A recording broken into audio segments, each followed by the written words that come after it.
Hey, it's your Papa Bear.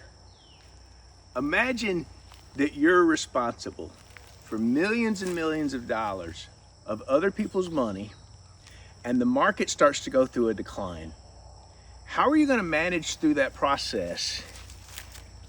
Because people are hoping that there's a recovery on the other end. What decisions are you going to make in the middle of that situation in an uncertain market? I recently asked two of my favorite professional money managers that question, and here's what they said. You never know when a market decline is coming. You don't know if it's going to be a correction, to a minor level or a major drawdown. But how do you run a portfolio anticipating the next decline whenever it happens? Valuation is important to us. So there's two things, valuation and earnings quality. So I think in a pullback, you're looking to sort of mitigate sort of the downside. So anything that has been going up sort of overly enthusiastically, which I think you've seen in sort of the AI name. So those are the things that we look at. We look at sizing. So to the extent that some of these names need to be trimmed and then put in allocated to names that people aren't talking about. So if I came to you and I said, look, a year and a half ago, I really like gold, you'd ask me why. And there wouldn't really be a short-term reason for gold other than it looks good here. And we need to have some exposure to what I call an anchor to the wind. Whenever that wind occurs, There you go.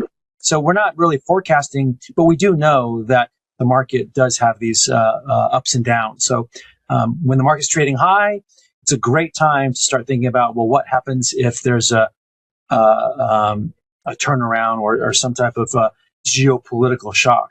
So that's when we look for value. I'd also like to add, if you maybe look at broadly from a perspective, because a lot of times, the average investors just focus on what the media is reporting, right? And you have to recognize whether you're watching, nothing against CNBC or, Bloomberg, they're there to sort of provide shock news, right? Headline news for lack of a better word, for visibility and attention. Is the market really responding in that way? There is a big swing. But to your point earlier, and we're not in a recession. There's nothing in the data that speaks to the fact that we're in a recession. Yes, is there fear that oil could lead us into a recession? That's still to be determined, right? But as of today, that isn't the case, number one. Number two, is it everything that's selling off? What are sectors that are up year to date? Certainly energy is, of course, but industrials are up. That says a lot about, whether is there panic in the market, right?